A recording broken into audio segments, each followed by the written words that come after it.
Всем привет! Вы на канале Amigurumi Life. Это канал о вязании. Меня зовут Катя. И сегодня я предлагаю вам поучаствовать в одной из игр. Это битва осени между разными видами рукоделия, а именно вязание и вышивкой. Что же это за игра? На данный момент у меня есть два дедлайна, которые мне необходимо сделать как можно быстрее, и целый день свободного времени.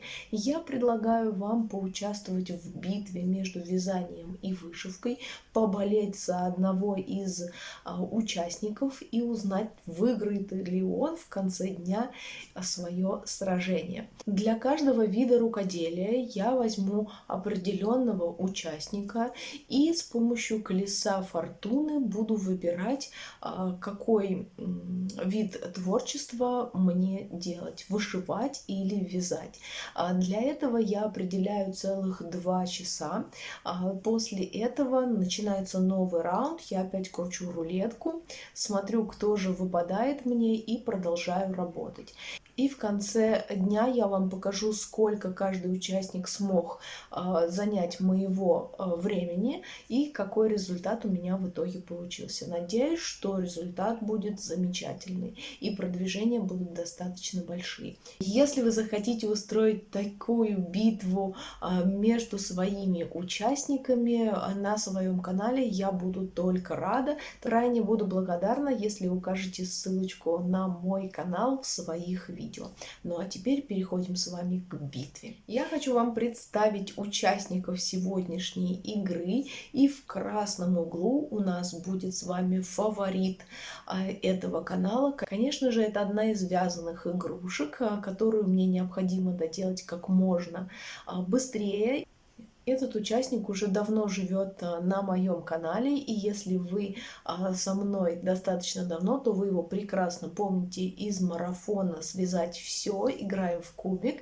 И, конечно же, это вот такой замечательный селезень, который, к сожалению, в прошлом марафоне не смог пробиться в финалисты и до сих пор лежит незаконченный, поэтому сегодня у него есть огромные шансы выйти победителем в этой игре, полностью преобразиться и в следующий раз уже появиться не в корзинке недовязов, а на столе во время ярмарки. Хочу вам представить вот такого замечательного селезня.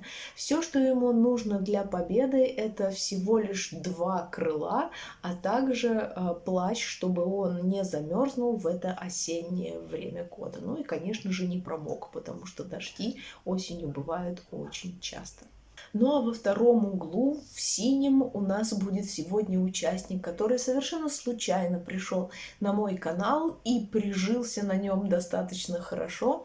И это именно Ведьмин котел, который участвует помимо этой игры еще в одной. Это совместный проект игрушек на Хэллоуин, и ему необходимо просто одержать сегодня победу и полностью быть законченным. Но я так думаю, что шансы у него, конечно же, очень хорошие, но до финала ему еще достаточно далеко, потому что, как вы видите, здесь только-только началась работа, и до самого конца здесь достаточно много нужно приложить сил и времени, чтобы этот участник победил. Но он не теряет надежды стать победителем сегодня, поэтому вышел в борьбу против селезня и уверен на 100%, что он тоже может победить. 2 моих участника, которые сегодня будут соревноваться.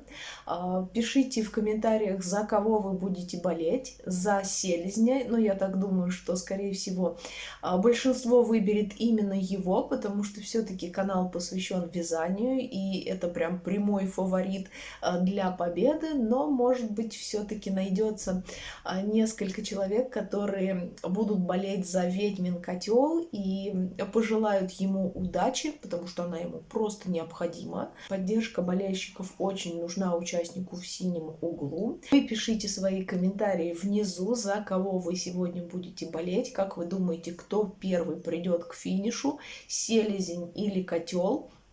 и как сложится их судьба, кто вообще сделает первый шаг в этой борьбе, мы это уже узнаем совсем скоро. Пока вы пишете свои комментарии внизу, я же вам скажу, что я нахожусь на нейтральной стороне и не придаю преимущества ни одному участнику, ни другому, так как являюсь судьей сегодняшней игры. Должна относиться ко всем без предпочтений. Ну а ваши комментарии я уже жду. Итак, кто сегодня победит? Как вы считаете?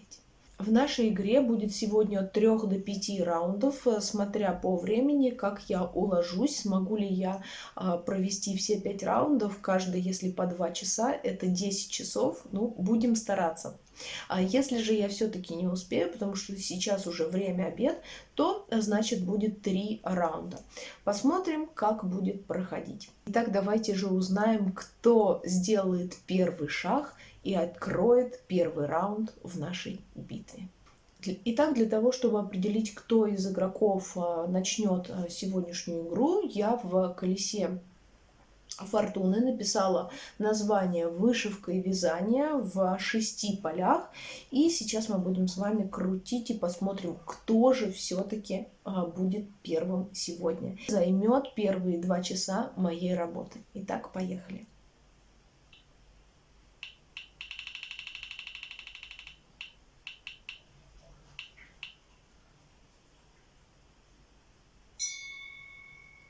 Та-дам! Ну что же, вы не ожидали, что котел прорвется вперед? Я, если честно, тоже. Я почему-то была уверена, что селезень возьмет прям лидерство с первого раунда и будет продвигаться как можно дальше, исполняя свою мечту быть готовым и прийти к финишу в полном одеянии и полностью законченным. Но судьба распоряжается совсем по-другому. И именно сейчас я начинаю заниматься вышивкой вот этого ведьминого котла. Итак, на данный момент моя работа выглядит именно вот так. Начала я с вышивки яркими цветами, желтым, оранжевым и красным. Это пламя, костер, в котором находится сам котел. Ну и вот здесь вот коричневые такие вставочки. Это уже сам котел, который будет коричневого цвета. Я подобрала нитки совсем другие, не те, которые были у меня в канве, потому что там были ниточки DMC, но я решила, что не буду их покупать, у меня достаточно много других ниток, поэтому по цветовой гамме я приблизительно подобрала похожие, но некоторые цвета будут все равно отличаться от оригинала. Для меня эта игрушка не является каким-либо набором и так далее, то есть это самостоятельная игрушка на пластиковой канве, поэтому я решила, что даже если цветовая гамма будет изменена не так, как у автора, то ничего страшного, лично для меня это будет очень даже симпатично. Ну и посмотреть игрушку в другой цветовой гамме тоже, думаю, будет интересно. Итак, вперед вышивать. Засекаю 2 часа и за работу. Ну что же, прошло 2 часа, и я вам готова показать, что же у меня все-таки получилось за это время. Конечно же, я особо не спешила, потому что смотрела сериал и в удовольствие вышивала. А все-таки это не какой-то марафон или гонка, поэтому покажу вам, что у меня в итоге получилось. А получилась у меня вот такая игрушечка. Конечно же, до конца здесь еще очень много, но, как видите, начал проявляться уже помимо огня сам котел. Выглядит это все вот так. Пока что, если не знать, что получится, то вообще непонятно, да, просто набор каких-то ярких крестиков. Но если я вот так вот подальше отодвину, то более-менее все-таки понятно, что вот здесь вот поленья, сам костер, и тут уже идет котел. Но что могу сказать? Мне кажется, я немножечко не так сделала, как я хотела бы. И вот этот темный цвет, он должен быть чуть посветлее. Не так подобрала нитки, и мне кажется, что он будет достаточно темный. А вот здесь вот пробелы, которые остались, по идее, должны быть еще темнее, чем вот этот цвет. Но если я их сделаю почти черными, то, мне кажется, это вообще грубо будет смотреться. В общем, не могу ответить пока на вопрос, что и как я придумаю, и как вообще это будет смотреться, хорошо или не очень, но, по крайней мере, процент продвижения уже есть, и он значительный, думаю, по сравнению с первоначальным заходом. Так, переходим к новому раунду и выбору следующего игрока. Кто же пойдет вперед? Котел или селезень? Убираем одну вышивку, потому что она у нас закончилась. Так, у нас 5 полей и вперед крутим барабан.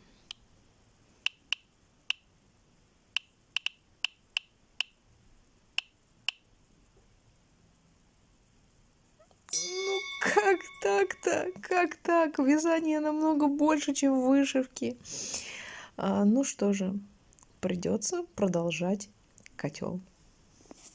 Вообще видели, что сейчас произошло? Из 5 пунктов, 3 из которых было вязание, все равно выпала вышивка. Вот так новичок, вот так котел. Не ожидал от него такого поворота, но тем не менее, игра есть игра, второй раунд, и я беру следующие 2 часа на вышивку котла. Продолжаю его делать, и я так чувствую, что он прям хочет выбиться в лидеры, и не важно, что у селезня большая фора, и что он практически готов, ему осталось всего лишь 2 крыла и плащ, но котел вообще ведет жестокую игру по сравнению с селезнем. И вперед, конечно же, вперед идет вышивка. Итак, пошла я продолжать вышивать. Хорошо, что ничего еще не убрала. Все инструменты у меня рядом. И вперед продолжать эту работу. Ну что ж, дорогие девочки, второй раунд прошел, и я готова вам показать свой результат, который у меня получился по прошествии еще 2 часов, да, и вот что у меня получилось. Что могу сказать сразу? Мне не нравится то, что у меня получилось, потому что, ну, я, собственно говоря, сама виновата в этом. Вот этот темный цвет и цвет, ну, тут вот я вам покажу темный и такой коричневато, более светлый, я их перепутала местами. И по идее темный должен быть вот на этом месте, а светлый должен быть вот здесь. И тогда бы он лучше сочетался вот с более светлым таким коричневым. У меня же получилось все совсем по-другому. Ну и, соответственно, так как вот этого цвета должно было здесь быть больше, котел должен быть не такой темный, как, собственно, получился у меня. Не знаю, как вам нравится или нет, но мне однозначно не нравится. Переделывать столько работы я тоже не планирую, потому что здесь очень много надо будет распарывать, и я решила оставить так, как есть. Тем более эта игрушка как бы не на продажу делается, а лично для меня, ну, будет в ней небольшой такой косячок, ничего страшного. Самый красивый, наверное, огонь. Это, конечно, очень красиво. Потом я еще сделаю бэкстич. Вот здесь его будет достаточно много в этой области. И будет, конечно, смотреться совсем по-другому. Котел заканчивается приблизительно где-то вот здесь, по этому линии. И вот здесь уже пойдут ручки к котлу. То есть игрушечка такая получается достаточно большая по моему расчету. Что по поводу остального? Вот этого перехода цвета, здесь 3 цвета вот в этой области, и мне нравится, как получается, все красиво, но за исключением вот этого темного, который здесь, конечно, вот особенно вот здесь вот видно, да, что переход от темного к светлому, ну, прям разительно отличается. Но давайте представим, что снизу котелок был в саже, и он более темный, а сверху его почистили, и он стал более светлым. Пусть будет так. В общем, вот спустя 4 часа, да, 2 раза, спустя вот 4 часа, то есть 2 раунда по 2 часа у меня получилось вот, ну, наверное, половина игрушки, 50% где-то приблизительно. По крестикам я не считала, конечно, сколько здесь вообще выходит, но игрушки достаточно такие объемные, и времени уходит очень много на них. Ну что же, давайте, наверное, приступим к третьему раунду. Не знаю, стоит ли делать сейчас третий раунд, потому что время 9:30, и по идее еще 2 часа. Это будет уже пол одиннадцатого достаточно поздно, но, наверное, все-таки решусь на третий раунд. Ну а на этом посмотрим, завершу ли я эту битву или продолжу уже завтра на следующий день. Ну что же, время терять не будем, давайте приступим уже к вращению нашего колеса фортуны. Я не убираю вышивку, потому что что-то мне гложет сомнение, вдруг ли выпадет она опять заново. Поэтому как-то уже страшно, если честно. Так, еще одну вышивку я убираю из рулетки, и у меня получается, что остается 3 пункта с вязанием и одна вышивка. Ну, я надеюсь, что здесь, ну, уже вообще никак не может быть по-другому. 100% должно выиграть вязание. И утка все же возьмет сегодня хоть какой-то уровень, потому что пока что котел перебивает все, что можно. Так, ну что ж, вперед, давайте крутить. Поехали.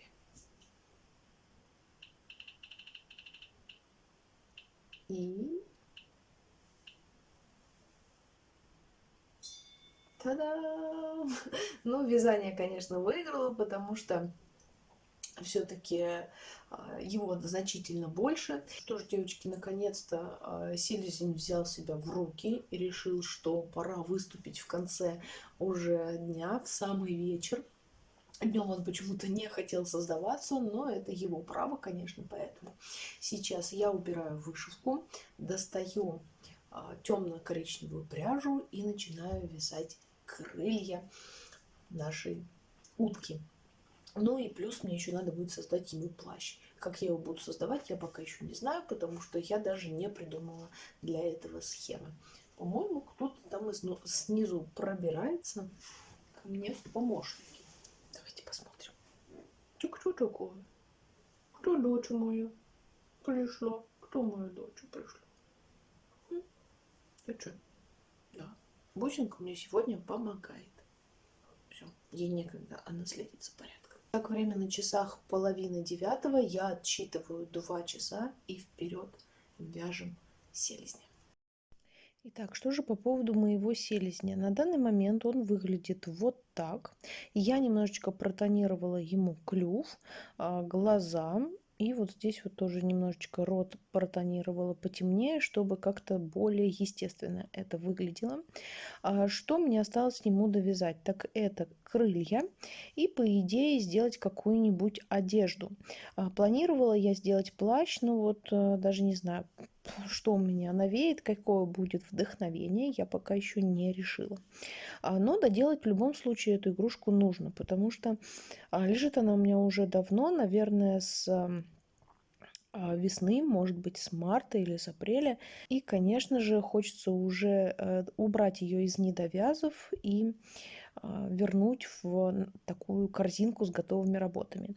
К сожалению, я обещала вам схему, когда приготовлю эту утку, но я ее потеряла в связи с ремонтом, в связи со всякими моими тут передвижениями и коробками. Я не знаю, где она у меня находится, и если когда-то я ее вдруг найду, эту схему вот на вот эту часть, на ножки, на голову, на тело, то я, конечно же, воссоздам эту игрушку и напишу вам на нее мастер-класс. Ну а если не найду свои заветные листочки, то, к сожалению, этот мастер-класс будет утерян. И не знаю, буду ли я второй раз вязать такую утку и стоит ли мне, потому что я вообще люблю такие игрушки, но вот покупатели как-то не особо смотрят на такие работы. И у меня гусь уже стоит, наверное, около года, может быть, даже больше. Ну вот я так думаю, что утка присоединится к нему, и будут они у меня на пару сидеть где-нибудь на полочке и ждать своего покупателя.